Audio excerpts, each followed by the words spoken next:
ছিল সে মাছ ধরতো, সে সমুদ্রে মাছ ধরতো।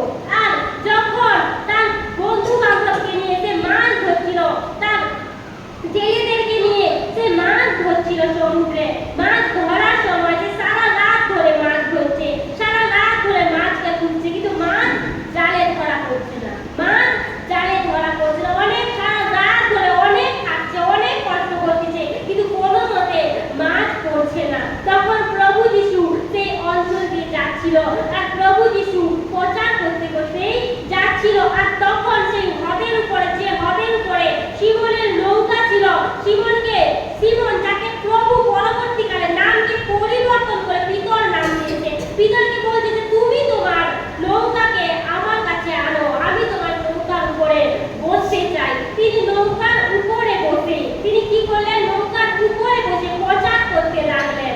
আর প্রচার করতে করতে তিনি পিতরকে বলতে, কিন্তু একজন প্রভু যিশু তো একজন অন্তঃকরণের ঈশ্বর ছিলেন, তিনি মানুষের অন্তর কি জানতেন, তিনি জানতেন যে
বদলাবে। যেমন বাক্যে এখানে লুকিয়ে লেখা আছে, শিমন উত্তর করিলেন, হে নাথ, আমরা সমস্ত রাত্রি পরিশ্রম করিয়া কিছুমাত্র পাই নাই, কিন্তু আপনার কথায় আমি জাল ফেলিব। শুধুমাত্র প্রভুর কথায়, শুধুমাত্র প্রভুর কথায় জাল ফেলেছিল। এখানে যদি অন্য কেউ বলতো তাহলে আমাকে বিশ্বাস করতো না, কিন্তু সে প্রভুকে বিশ্বাস করেছিল। এখানে সে এতটাই বিশ্বাস করেছিল যে তার কথাতে সারা রাত পরিশ্রম করার পরে সে কিন্তু পরিশ্রম করার পর দুর্বল হয়ে গিয়েছিল। সে চাইলে যে আমি এতক্ষণ ধরে মাছ ধরেছি, এতক্ষণ ধরে আমি চেষ্টা করেছি, কিন্তু আমার চেষ্টা বিফল হয়ে গেছে, আমি আর নয়। কিন্তু তুমি আর একবার বিশ্বাস করো, আর একবার পিতরের মতন জালকে ফেলে দেখো। সেই বিশ্বাসের জাল, এখানে পরমেশ্বর বাক্য দ্বারা বলছে, সেই বিশ্বাসের জালকে তোমাকে ফেলাতে হবে। আরেকবার তুমি বিশ্বাস করে